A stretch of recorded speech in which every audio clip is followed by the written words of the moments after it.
Okay, today on the show, we have Debra Dobbs from the Dobbs Group with At Properties here in Chicago, Illinois. Let me tell you a little bit about Debra. Now, Debra's vast experience in real estate combined with her deep knowledge of Chicago's neighborhoods make her an invaluable partner in buying or selling a home in Chicago. And that's just how Debra views her relationships with clients, as true partnerships. Debra strives to build relationships with her clients based on trust, integrity, and confidence, taking time to truly understand their needs and wants. She's a vested partner in helping them achieve their dream home. Now, she draws upon her knowledge, experience, and instinct to help guide clients through the business complexities and emotional aspects of the home buying and selling process. Side note, Debra just helped me with a question I had about a property I'm putting or that I'm looking to buy. But back to Debra, whether it be negotiating contracts, reviewing lengthy inspection reports, working with attorneys, or providing strategic staging and design ideas. Throughout the process, Debra remains a passionate advocate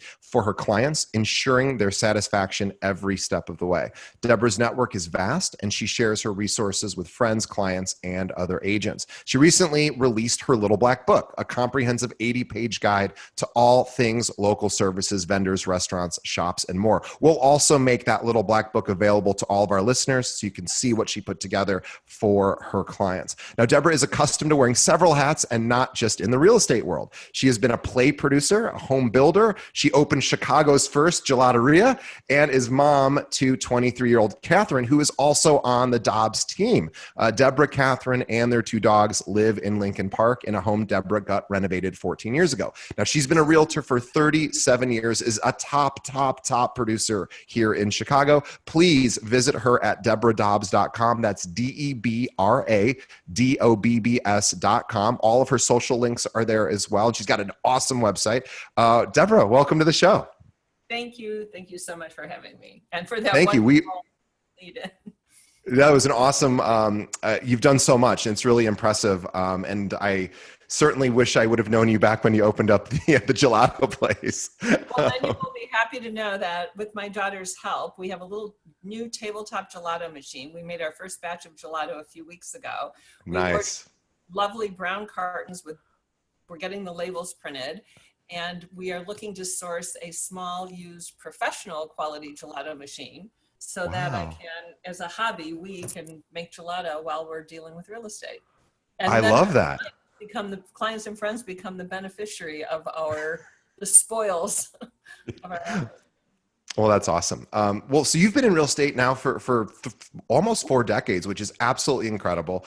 God, it sounds so long when you say it that way. Well, I mean, look, you have an amazing reputation here in the Chicagoland area. Everybody knows you. You've built up this incredible business and team. But I'd love to start all the way at the beginning. Can you tell our viewers and our listeners sort of how you got into real estate? Well, I got into real estate when my partner in the gelateria moved back to California. And the landlord, who's still a landlord on Clark Street, I was located at Clark and Arlington, sure. So he'll remain nameless. He said, I am so not letting a 23-year-old girl sell something that I can't pronounce in a city that probably eats ice cream 3 months out of the year. So no, your partner, who was like the financial guy, if he's gone, I'm not going to continue the business. So Sure. I had to leave. I had to give up my gelateria. I sold bocce. And one of my customers finally said to me, get over your pity party. You get a week. And then, my French, get your shit together. And if you don't know what you want to do, go get your real estate license and come and work for me. And the rest is history. His name was Michael Pickering. He has long since passed away.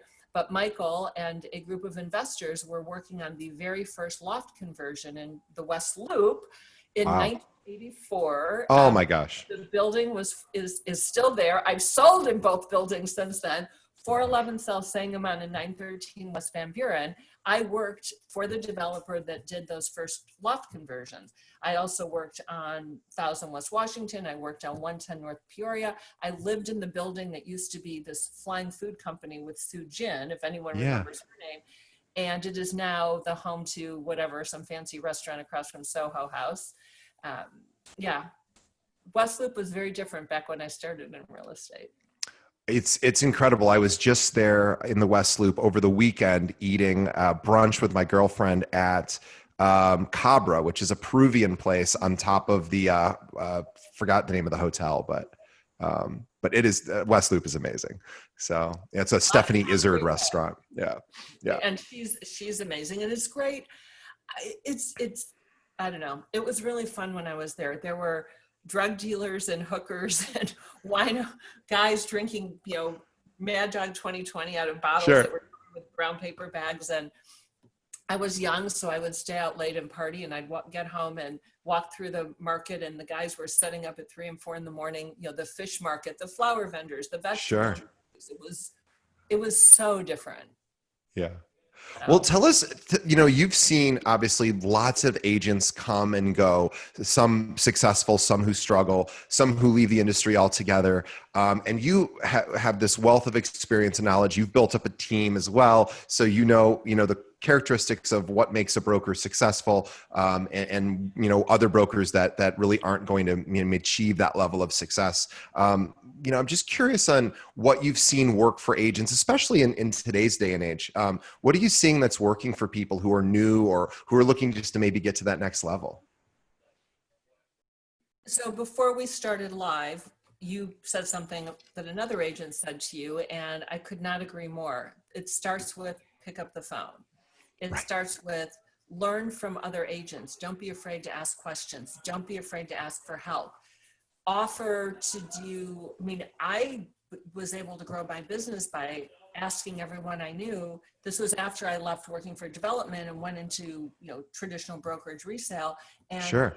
like, what can I do to help? What do you need? What are you working on? I was probably like, an annoying fly buzzing around, and these were the doyens, like the Balliard Gordon partners, Yeah. and like the people that started the successful real estate business, resale business in Chicago. And I just made myself known, and I made myself known as someone that is dependable, someone who has an absolute level sense of integrity, and the client's best interests always come first. And then what can I do to help? How can I be there for you? There's a little bit of a people pleasing component to that. Sure. But it's also, it has to be authentic and passion. But it starts with picking up the phone. And I cannot tell you how many pieces of business I have picked up just since January from people that have found me online, and I answered the phone, including an agent, a woman from Arkansas who works for Coldwell Banker. I won't say her name because she said, you cannot tell anyone that I sent this referral to you, because I'm supposed to refer to Coldwell Banker. Right. And I couldn't even find anyone that would get back to me. So I went back online, and she would do all this search engine optimization, keyword Yeah. search. She said, your name came up on the first page on 5 different searches. I'm like, okay, I'm calling her. Yeah. And Yeah. I answered the phone. By the way, it's 7:30 at night or 8:30 at night. Right. Yeah, no, it seems to be a common refrain from most of the people we've interviewed on the show over the years has been, your customer service has to be absolutely top notch, and again, it's also something I think agents get paid very handsomely for picking up the Oh, phone. It is absolutely worth it. So I visit, so I'm very into Chicago neighborhoods. Like I have Sure. a domain registered. I have a blog called the Chicago 77. So Chicago is made up of 77 neighborhoods. I grew up in South Deering, which is the furthest south neighborhood before you leave the city limits. Right. By the way, I have visited 44 or 48, somewhere around there. I try to make it a point to once a month, once every 2 months, to get out and visit a Chicago neighborhood Oh, that's wow. not in my little. Sure. And so I grew up on the south side of Chicago. My father was a machinist. My mother bagged groceries and sliced bologna at the corner store. I Mm-hmm. babysat starting at the age of 10, 11. Still a really great life, and plenty of people had things worse. But I worked really hard to get to the point to where I am. And not a day goes by every morning, even in the craziness of what's going on right now. I wake up every morning happy, Mm-hmm. grateful, Yeah. feeling fortunate, and excited and passionate about how lucky I am to love what I do, so much so that it intersects and weaves into, you know, who I am as a person in my personal life. And I don't think a lot of people get that option. So, and yes, we get paid extremely handsomely, so we better work our butts off. Yeah, I think that's really well said. And I know too that we were before we had Debra on, we were sort of thinking about what topics we wanted to cover. And this is a really interesting one that you had come up with. And I'm so glad you did, because I don't think we've actually touched on it much over the years on all the episodes we've done. But this idea that as real estate professionals, what we think a client actually needs from, you know, with respect to the hand holding of the buying or selling process versus to what they actually need, and maybe the disconnect between those two things, what we think a client needs and what they actually need. So I think that comes to reading people, and I think that it comes to really reading people and taking yourself out of the equation. And this may not be the most flattering comment but I think I exhibit this quality. Let's see. Oh, there you are. Now you're back. Okay. All right, sorry about that. No problem. So I would call it a Zelig-like trait, a Zelig-like trait. So Sure. the ability to, but in a positive way, and maybe it's some level of empathy and compassion rolled into one, but every day, sometimes 5 and 6 and 7, whatever times a day, multiple times a day, the ability to put yourself into the shoes of the person on the other side of the equation. And it's not always your client. It might be your client. It could be your client's attorney. It could be the other agent. Understanding what the seller is going through, that is all so important. We are still working toward what is in the best interest of the client. And ultimately, if the client says, look, I know you're advising me of X and I appreciate that, but I want to do Y, then of course that's what we do, whether we agree with that or not. Sure. But the ability for your client to understand that when you advise them, you absolutely care about what is most important and what works best for them, as opposed to the deal, which is very. Yeah, it was, you just reminded me of an article I saw I think yesterday or over the weekend that said, and as real estate professionals, everyone listening already knows this, but I'm really a marketing guy. I'm not a real estate professional, not really. So I'm more of on the consumer side. So anyway, this article I saw, which again, everyone on this call is going to say, yeah, duh, we all know that, but we know that mortgage rates are at an incredible, they're like the lowest in recorded history right now, or certainly right at the lowest in 50 years. Yep. Yeah. And you know, and many rates are under 3%. The article I saw wasn't about that, because I already knew that, but it said most people are actually eligible for a refinance, most homeowners. And I went, well, that's really interesting.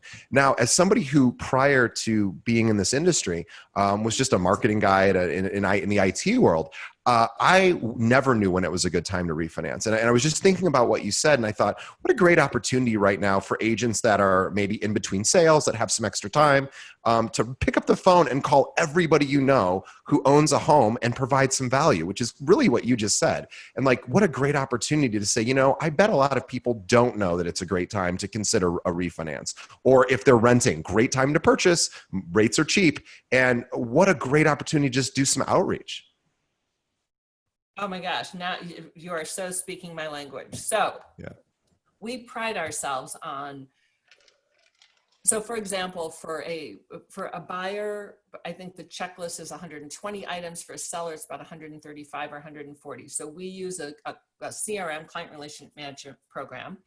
We track, I mean, I put in the names and ages of the kids once I get to know people, or their dog, do they like wine, or what township do they live in? So for refinance, I'll come back to. So this is a big one that I think is a huge value add to my clients. And hundreds of my clients have taken advantage of this. I have my brother, who's a mortgage broker that I work with a lot. We have a family friend named Matt Panish. Matt Panish is amazing. He has saved cumulatively, like, I can't even tell you how much money just by filing appeals on behalf of clients.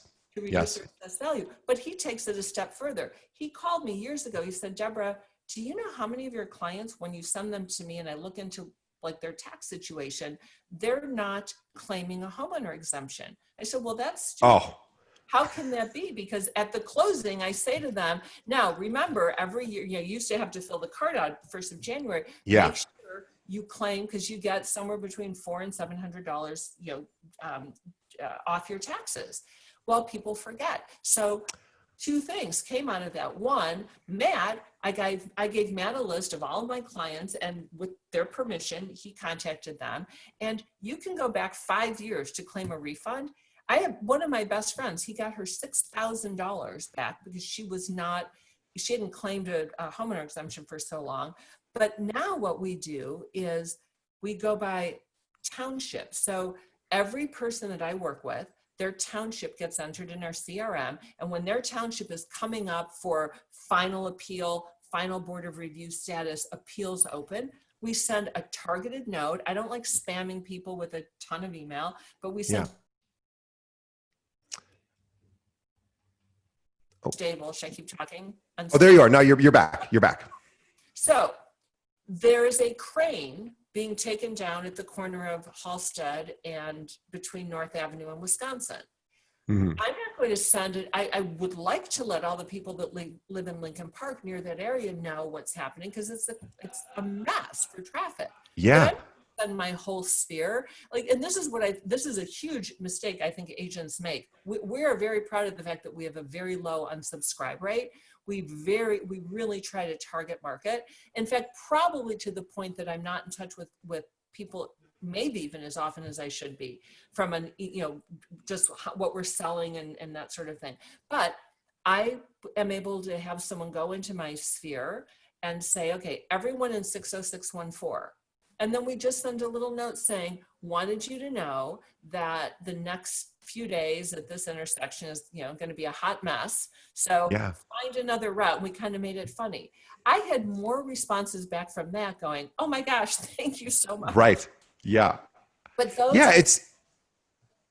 go ahead. It's consistently adding value. And that is the hallmark of really just about everyone we've ever interviewed, is they think about creative ways to continually add value, even after the sale, before a sale, just to let, the clients know. And I was thinking about this a lot. I've told this story a bit. I'll keep it very short. But when we were really at this during the stay-at-home era of earlier this year, where we weren't really allowed to leave, very few people reached out to me just to see how I was doing, other than friends and family, which is great. But like really professional service people, very few of them reached out. And so I think there's always so much opportunity, but yet, like Debra, what you were saying is you have to have the data. You have to know things about your clients, where they live, what their family situation's like, what their job situation's like, important dates like anniversaries, home buying anniversaries, home selling anniversaries, marriage anniversaries, everything. So, and that is so critical. And it's this combination of the IQ versus EQ. I don't know how it's we have all the data. But if all you have is data and then you're perfunctory and there's an algorithm and there's a plan, okay, I could set up my system like that, and I could have, I could eliminate probably two support staff people doing this, where it's just automated. Everything goes out right to everyone, and we chose very early on, 5, 7, 8 years ago, when we settled on Zoho for our CRM, we chose very early on to say, no, we take a lot of time to make sure that we can, it is called target marketing, but it's target marketing with, sort of a sense of purpose and a sense of heart, I guess. So for example, 7 years ago, this is one of my favorite stories, by the way, so bear with me. 7 or 7 years ago, I'm a night owl, so I tend to work, I work all day, and then I decompress for about an hour or two, usually by watching things like the original Hawaii 5-hour Mannix. Mannix, oh my gosh. Oh yeah. Columbo. I even have a Columbo raincoat. That's how much I love Columbo. Wow. And then I get on then I kind of get a second wind. So often like 11 to 1 in the morning is a sweet spot for me for work. And I noticed that, so on my website, whenever someone goes to my website, I get pinged and I can watch like where the pages that they're going. And I never, it's rare that I ever say to someone, oh, by the way, can I help you? I see you're on my website. But it was 5, 6, 8 nights in a row, I saw the same person. So I said, hey, I don't want you to think I'm stalking you, but I see you're on the website. You're a night owl like me, and you're always noodling around. If there's ever anything I can help you with, great. And if not, just enjoy, and nice to see you in the wee hours of the morning. And about a week later, this woman reaches out to me and kind of laughing and says, yeah, love your website. And, we're thinking about buying. A month later, I get a phone call from this woman, Erin, and she says, okay, my husband and I are ready to buy. We want to start looking. And as it turns out, she was a double fellow at Northwestern. Okay. Bought, sold, bought, referred. I now have 18 doctor-client couples from Northwestern, and they're now moving to Colorado, so I have their place on the market. So I always have a Northwestern people part. I call it my Northwestern peeps. So every year I have with them, or I have them over to my house. I do a lot of entertaining at home, which I love.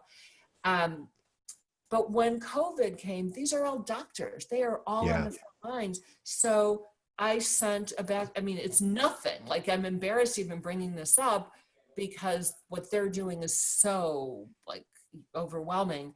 But I just wanted them to know that I was thinking about them, not in terms of real estate, but like recognizing, and from our whole group, that, what they're doing. So we sent flowers to everyone, just saying, like, thinking about you on the front lines and hoping, Sure. I'm going to tear up, I'll cry, just because I was worried about them. Sure. So anyway, I'm not even sure. Well, it's demonstrating care and compassion and empathy. And you've said all of those things. And also to be able to effectively do that in a way that's sort of a disciplined approach to care, I guess, where it's like we think back to the woman who was the visiting your website. We know the statistics are likely that she was visiting other people's websites too. But how many of those agents, number one, have the technology set up to know when someone's on their website and to be able to interact with them in real time? But then number two, to actually do it, right? So, the technology is available for everyone, but then it's like, okay, so am I actually going to take that step? And how am I going to interact with people and demonstrate that I'm willing to go and do maybe more than another agent that they might be considering? And this is great advice for new agents, which is, and not everything should be about, okay, if I do this, what will my reward be? Sure. If I spend $1, will I get $1 back? Mm-hmm. It doesn't work that way. If it's very much the, if I build it, will they come is not the question. It's, I will build it, and, hopefully they'll come.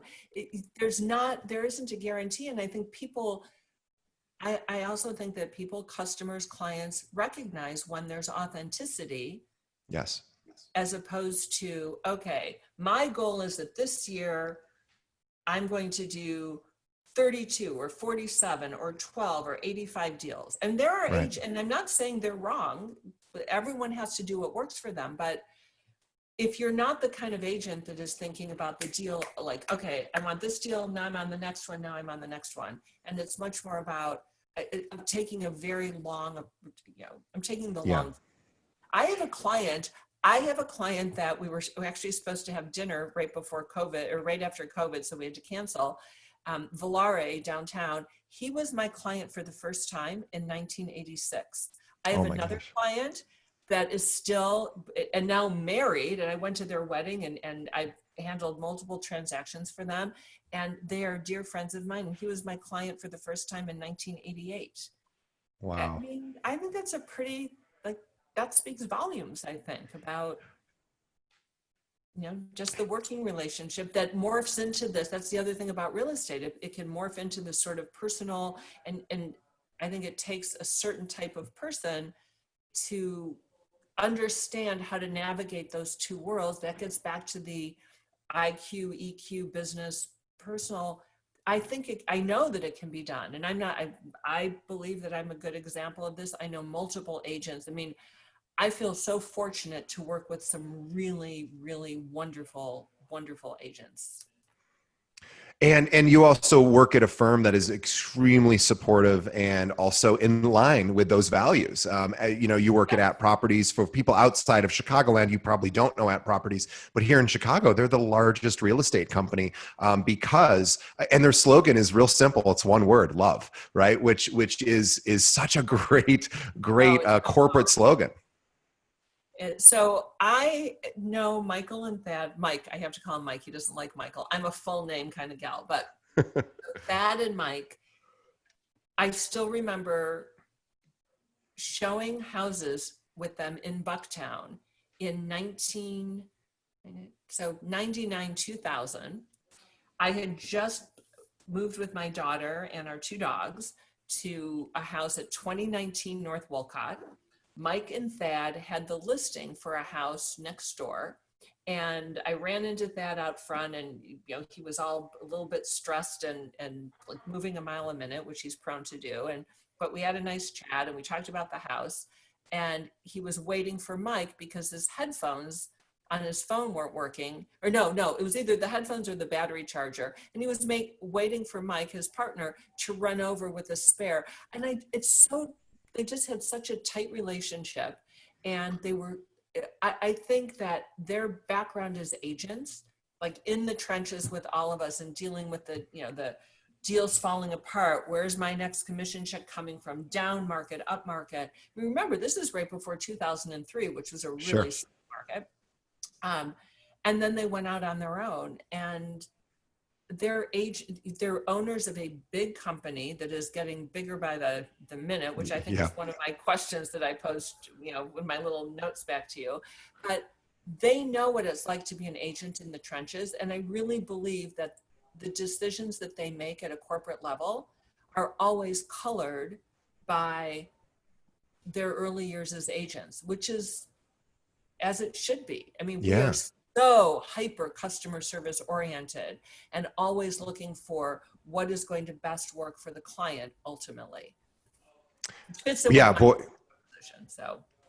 I couldn't agree more. I mean, this is a customer service job, and you're dealing with one of their most intimate decisions they have to make, and then make again and again, depending on how often they move.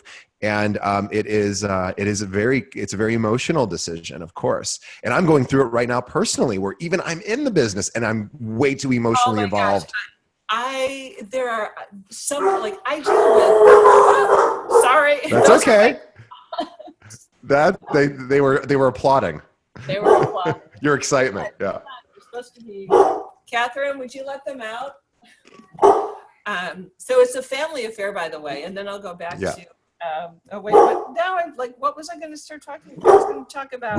I was talking about how I was even getting emotional about buying Yes. So I have, litigation attorneys, surgeons, the heads of hedge, they run hedge funds and private equity firms. And I've got some tough clients. I wouldn't say tough, uber smart, very don't suffer fools. So, I have my bullet points when I'm on a call with, I got my data, I've got my facts, I keep it short, I keep it sweet. Again, that's understanding your customer. The client. Yeah. Reading the customer and understanding that that's how you have to talk to them versus you might have the wife or another client or the husband, who wants a more warm and fuzzy approach. But I also have these clients that in a business negotiation are uber tough and, black and white. And then when it comes to real estate, they turn to mush and become extremely emotional. There is something about, and I think it's just a primal instinct about hearth and home and where the heart belongs and family and love. You can't read it. You just have to feel it. Well, I think that's right. And I think that's a good reminder for all of our listeners to think about, the home buying and selling process is incredibly emotional for most people. And to then but you have to learn what your clients what their personality type is and what they need and what they don't need. And you have to be able to read that and take notes and then remember that after the sale and remember it during the sale. And just, some clients probably don't want to be talked to all that often and others want to be talked to all the time. Of course, everyone's different, and understanding those needs is probably what separates, a good agent from a great agent. It's my guess. Yes, it is. And sometimes the client may not know what it is they want. What if it's the first time they've gone through this? Or what if someone hasn't gone through this for a long time? Or what if it's a milestone event, whether it's a happy one like getting married or having a baby, so you need more space, or it's a sad event. I mean, certainly right now we're seeing, a greater percentage of movement that is not always based on something that would be a happy, a happy impetus for the person buying or selling. And that's important also to understand the motivation behind the decision and the emotions that are tied to that decision, and acting accordingly. It's, various layers, layers of the onion, shades of gray, whatever the right, metaphor, I guess. Well, I think what we're demonstrating here and what you're demonstrating in this conversation is again, compassion, empathy, and also detail, knowing this stuff, and obviously recognizing it, understanding it, but then making sure that you have this information so that you can continually meet their needs. And I think what a great lesson for realtors is that being so important. Obviously, also knowing your stuff, as you've said, as well as understanding the market and understanding inventory and being able to guide clients. I asked you a question about a place I was looking for. You gave me great advice as well. So you obviously have the knowledge, but knowledge alone really isn't everything. And a lot of the knowledge now clients can find on their own. A lot of this stuff is available, but the emotional side of it is what they can't really get anywhere else. Well, so you bring up two points that you touched on a little bit earlier. Sort of, people can get, any one of us can go online and find whatever listings are available within a certain price range and demographic. But the nuances of understanding, one, how does the property at 123 Main Street differ from the property 2 blocks away? Right. And they could be the same price or different prices, but 2 blocks, even in Chicago, you can be next to a train. You could back up to a part of Halstead that is wonderful and residential, or you could back up to a part of Halstead where at 5 or 6 or 7 in the morning, you're going to hear trash cans right. going, and that is what you will wake up to every morning. There's no way to know that from paper. And I'm sorry, I don't like to say anything negative about someone else, but there are brokerage firms in our profession that have taken a stance on a business model that says the agent really doesn't bring a value add. So we're going to take that, we can give you a huge discount on commission because really you just need Vanna White. You need someone to just show up and have open up a door. Yeah. Open up a door. And then we've got this algorithm with this transaction management program that will never miss a beat. Well, I can tell you from experience that anything that is based on an algorithm, a transaction, like in real estate anyway, where, the earnest money is due 2 business days after attorney review is concluded. Well, attorney review is supposed to be 5 business days. Then the attorneys agree to extend it indefinitely until they come to a mutual meeting of the minds. So the algorithm, the program is not making sure, next day. They're Sure. blasting you, your earnest money is overdue, or this is overdue, or the closing date gets changed. So that takes the human person to massage that and also to keep the deal together. Why is everything getting extended? If you just put the contract together and then move on and say, okay, I'm on to the next deal, that's where deals fall apart. In this market, appraisals. I am shocked at how many agents don't show up at the appraisal. Or the I know. inspection, for that matter. I mean, I've had clients say, why are you coming to my inspection? Or why are you going to the closing? Why do you go to the appraisal? You go to the appraisal because right now we are in a tough financing market. Even though interest rates are really low, deals are falling apart. I've heard more and more agents, they're calling me saying, oh my gosh, are you seeing an appraisal issue? I mean, I feel so honored that I get called by veterans and newbies, everyone in between. One, because I'm known to be an agent that is helpful. And I think that's very important, as are a number of my brethren, they're terrific. I had a phone call this morning with two of my favorite agents coming up with what I think is a really good marketing idea. But it's, why are appraisals all screwed up now? I mean, deals are not closing, or they're closing at prices that are being reduced from the contract price because of appraisals.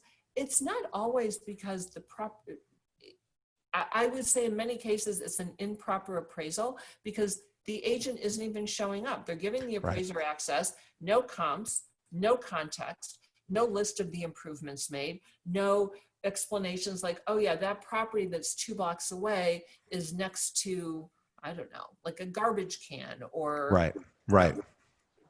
But this is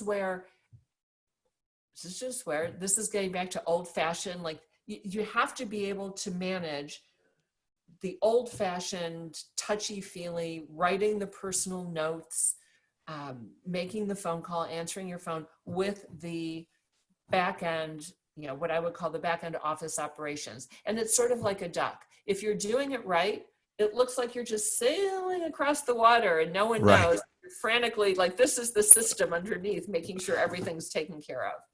Yeah, it's a lot of late night phone calls. It's a lot of late night emails. I mean, this is funny. So how I met Debra was because one of our agents had a referral or something and it worked maybe with someone on your team. I don't know if it was you personally. And then there was... I handled every intimate. Yeah, so I didn't know anything about it, and they said, "Well, there was a thing that we needed to resolve, no big deal." And so Debra is a very busy, important person, and this was something that was already done, and she was, I'm sure, on to her next 17 other transactions. And yet I said, "Oh, we had this thing. Can you look into it?" Immediately got an email back. She doesn't owe that to me. She could have had someone else on the team do that. And, it really was a no big deal situation anyway, but it was something that I emailed her, and then back and forth, she was just available. And that is such an amazing, refreshing thing. And you would think, and I'm sure you've been in the business long enough to know that not everyone is wired that way. However, it's amazing to me that everyone's not wired that way because, of course, that is the job. Right. But when your job is to... No. And again, this is, everyone has to work within the context of what they are most comfortable with and what they believe is opportunity for them. And there's the idea of just be a listing machine. And if you constantly have 50, 75, 100 listings, they'll sell. And if you lose, it's sort of like, okay, I know agents I think are great and I like working with, but their philosophy is, okay, as long as I have an inventory of X and my loss factor is only 30%, then I'm okay. I would be more like, if my loss factor, meaning the number of buyers and sellers that I lose, I mean, if I lose one deal, I'm like, what did I do wrong? What did I do wrong? For sure. So to think about it as, oh, well, I can have a loss factor of 30% and I'm okay. It's just a different philosophy, which is fine. I'm not saying it's wrong, but I do think it's really important for the consumer to understand the difference so that when they throw their, their hat in the ring, whatever, when they make that selection to work with someone, do they understand what the totality of what they're getting into? I mean, I can't tell you how many people I meet at open houses and say, and I know it sounds crazy, like I have other agents say to me, you sit open houses? I love sitting open houses and I love visiting open houses. You learn so much. Yeah. I mean, the goal should be, if you're not learning at least 3 or 4 new things about your market and the people within your market every day, you're doing something wrong. And I say that too. And believe me, when you say we're a team or group, we're really tiny. Not a lot of people. But it amazes me that people aren't learning more about how that process works, going and visiting other properties, working with visiting other agents, saying, how many, oh, my open house sucked wind. I didn't have anyone. I'm so stressed, as opposed to, oh, I'm so busy. I have a million deals. Everything's hunky dory. Right. Yeah. So I would love to hear that you have a story about breast milk. Would you mind sharing? This is a great story. I love this story. Love this story. And oh gosh. So, and the family, I mean, they're like, I talked to the Allison, who's the mom. I talked to her multiple times a week, and we're our, go-to people. So one of my very tough clients that I love and adore, but he owns a huge private equity firm in Chicago. And he called me one day and said, I've got a referral for you. The husband's, you'll totally get along with the husband. The wife, I hear, is tough, and she is like a professor of basically negotiating strategy at Duke or University of Right. North Carolina. Yeah. And then he hangs up, which is totally John. That's what he would do. Boom. Okay. And then the husband, Alex, reaches out to me, and my first two encounters were with Alex, the husband, and then I'm going to have the big outing, which is going to be with Alex and his wife, Allison. And all I can think of is, like, if John says she's tough, oh my gosh, I'm quaking in my, so I'm researching, making sure I know every last detail and whatever. And within 15 minutes, we're in the car together, we're like this. So, Yeah. and she wasn't tough. She was extremely talented and very good at what she does professionally. And so long story short, we buy a house. It's a new construction house by a builder that used to be, I think, considered one of the top premier, probably top 3 builders certainly in Lincoln Park. That has since changed, unfortunately. So we buy this house, and they're coming up from North Carolina.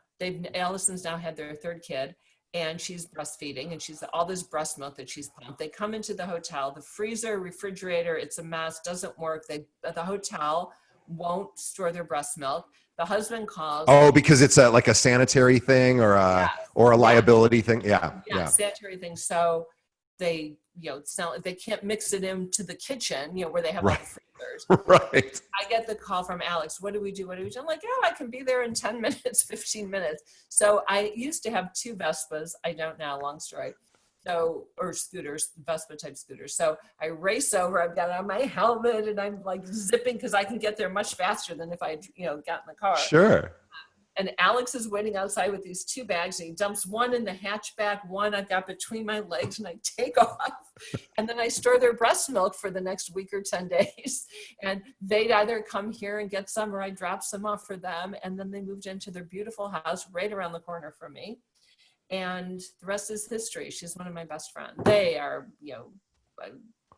best friends. It's wonderful. Yeah. Oh, what a lovely story. And again, it's funny because it's breast milk, but it is a really important thing for new mothers to obviously not have that go to waste after spending all that time pumping it and getting it ready for the move. Absolutely. But what I love, and I think, there are people that will say, well, that's great customer service. But my takeaway from that is, here is a couple that really didn't know me all that long. Yeah. And had a lot going on, and the primary aspect of the relationship was professional, and they felt comfortable enough with me that of all the go-to people, they called to not worry, hey, we've got some breast milk, can you help us? Which to me is, I don't know. In a way, it's sort of almost flattering that they asked you to help them solve this problem, because it really shows intimacy and trust and and also that they're incredibly successful people in their own right, but they still have human problems like everyone, and that you're able to solve that human problem. You become invaluable to people when you do things like that. When you just show up and go, yeah, no problem, I'll come pick it up, easy. And it is easy. It's actually easy to do that. It's hard to do a lot of other things, but that's one of those things that when you go above and beyond and you do the non-traditional stuff that really helps people, they're never going to leave you. They're always going to be, well, now they're your friends, but that's a friend for life. It is. And there are plenty of clients that I don't have that intimate or close of relationship with, but this leads to, Debra's little black book, which we're now on just now developing version 3. Developing this is always fun because it means we get to investigate and look for like new shops and restaurants. As you can imagine, coming out with the version now is tough because of what's happening, in the world. But we're coming out with version 3, but Debra's Little Black Book came about because me, Catherine, Lucy, team would get, I don't know, 5 to 15, I can't even quantify, calls or email a week. Do you have, we need an electrician, like all the, where can I get my wedding dress altered? Where, do you have a really great florist? My parents are coming into town and I want a place to take them for dinner that isn't like too trendy where they'd be uncomfortable. Sure. Where do you know if there's a drive-in theater near Chicago? Some of the, do you have a pool, a person to clean a pool? So Debra's Little Black Book is the sort of the brainchild, came about because, all right, well, let's put all this stuff in a book and make it really fun. So we've got really like super cool photography and kind of tongue-in-cheek comments. And then the first part is all the favorite these are a few of our favorite things, and it's all like the team's favorite places to go. And then we have our top real estate resources. But that came about, and then we give that to our clients. And by the way, I would say 40% of my clients' friends that get the book still call me or reach out and say, hey, where's the book? Yeah. And I don't say, well, just go to Debra's. I'm like, oh, of course, let me send you. Sure. I love it. And that's, but again, that goes back to this adding value. It was consistently adding value. And now you're almost on your third version of an 80-page book. This is not a simple brochure with here's a couple lenders, here's a title company, here's a contractor. This is a detailed guide and fun. And obviously your clients love it. And we print hard copies. They're spiral bound that are beautiful. I mean, the book it's gorgeous. So once people get the digital copy, they usually want a printed copy. And it's that kind of thing. The idea came about, we're trying to figure out, do we print a hard copy? What should the size be? Even down to the paper. Like, I don't know this year if we'll use coated paper, because on coated paper, it's really hard to write. You have to have a certain type of marker. But the idea came about for anyone that's a mom or a dad anyway, that had a kid in grade school, you'd get every year at the beginning of the school year, you'd get the little spiral bound book with everyone's contact info. I don't know if they do that anymore. My daughter's old enough that. We'll wait till you come back. Let's see. I can see you. My signal's strong. There you are. Now you're back. So weird. No problem. Wait, are you there? Mm-hmm.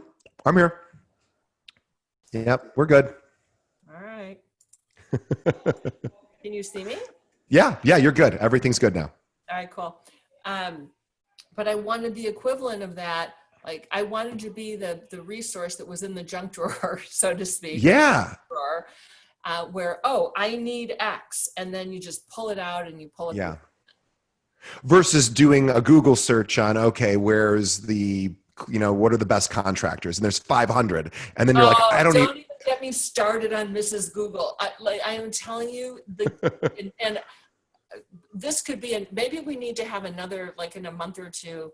We'll have I could spend a whole hour talking about search engine optimization and keyword searching and how it's impacted the real estate market, in addition to lots of other markets, and how young agents can get too caught up or not caught up enough in that. But the idea of, I mean, you just brought it up. You type in and you're looking for something, and you don't get anything that's really relevant to the search. I do this all the time, and I know the pitfalls of keyword searching because I've actually done organic search marketing for 15 years. 12 years.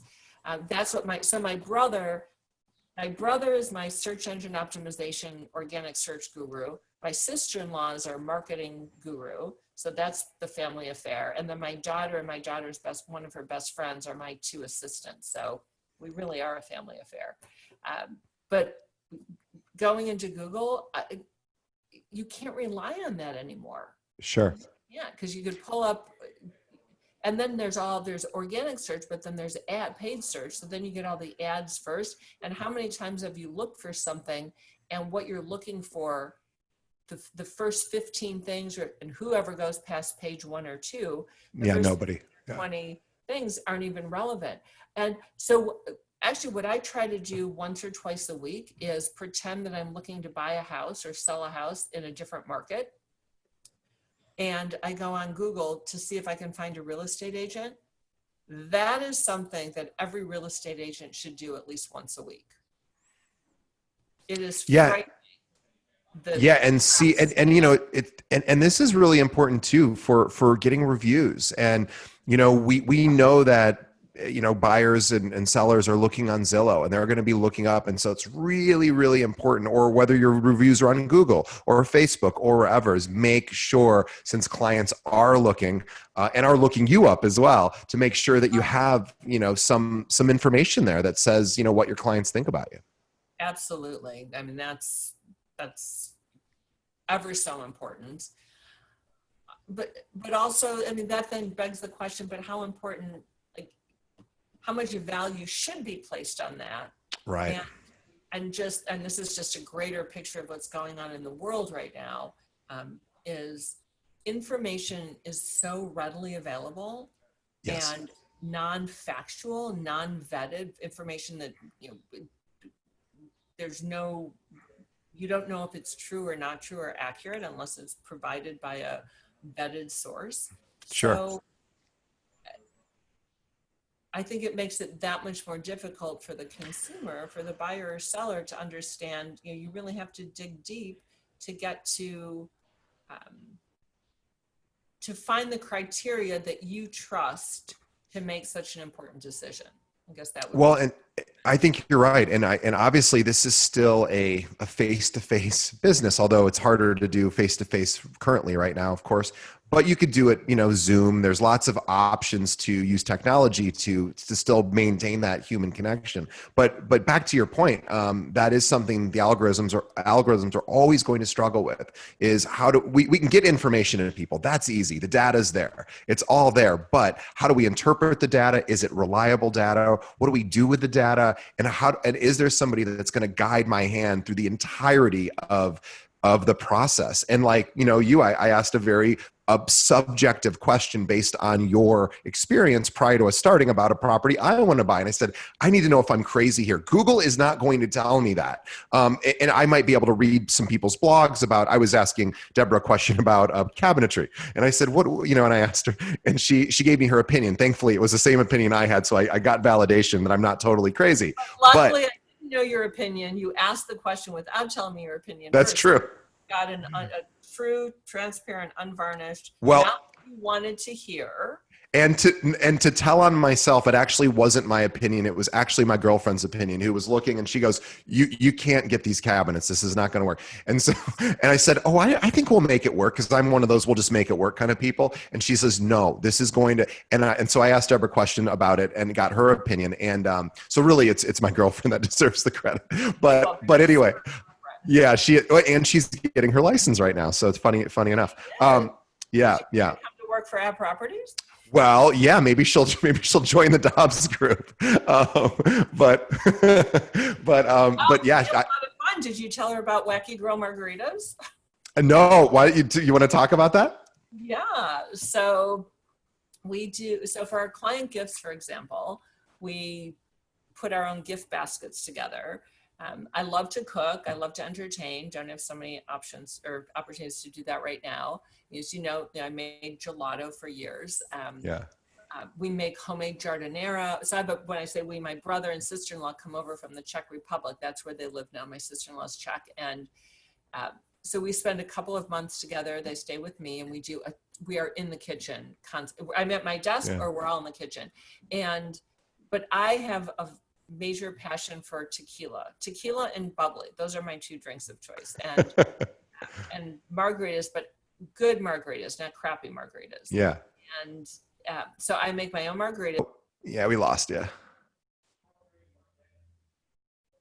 And then you have your limoncello.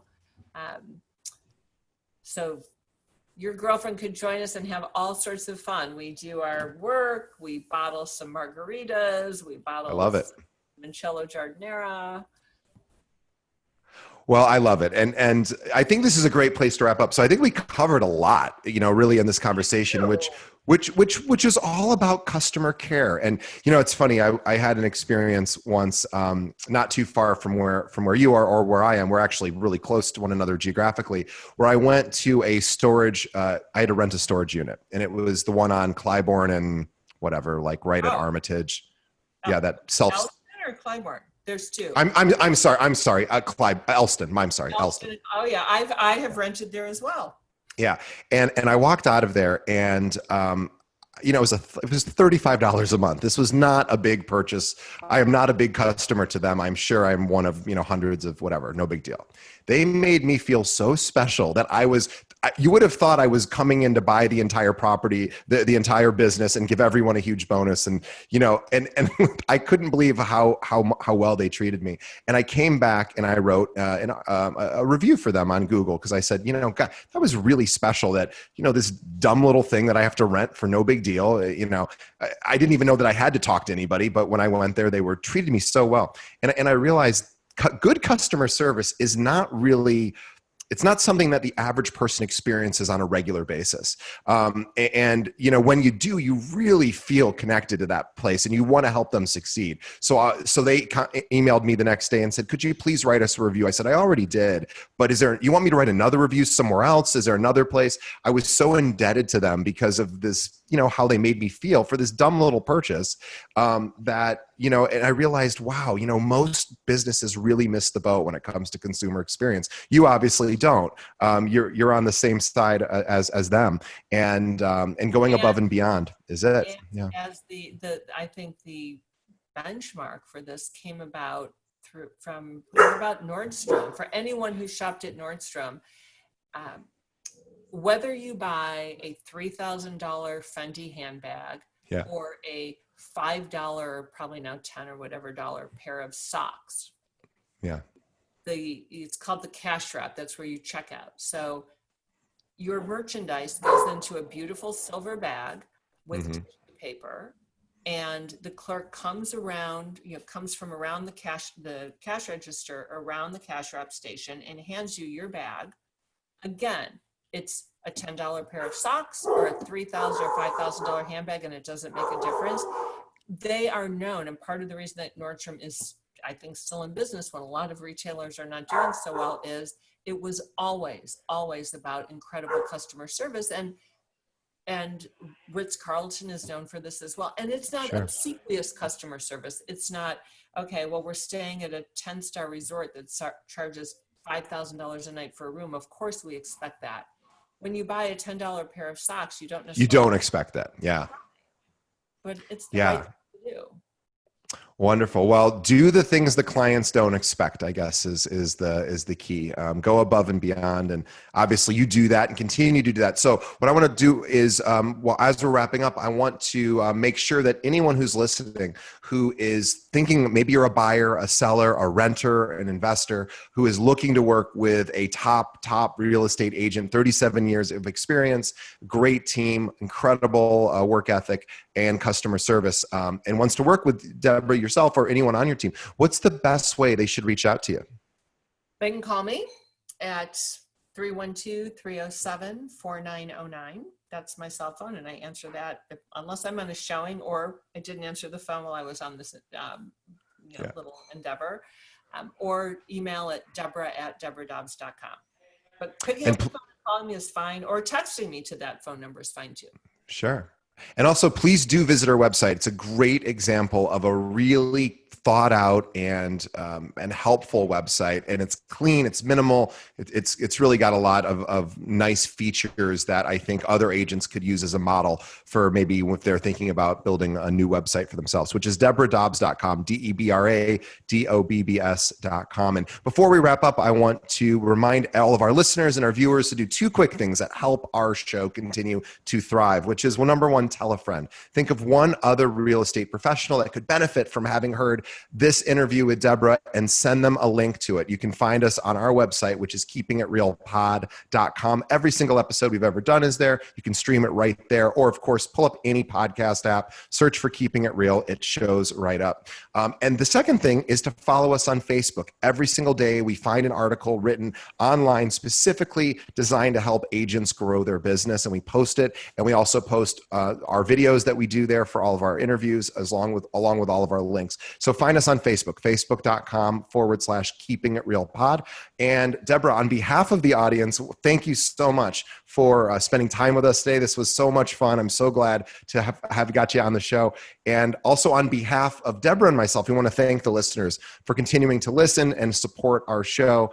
Debra, thanks again. This was really a lot of fun. Oh, thank you. It was so fun. I was definitely nervous beforehand, but you were terrific. Thank you. Oh, thanks. Well, we will see everyone on the next episode. All right. Thanks. Bye.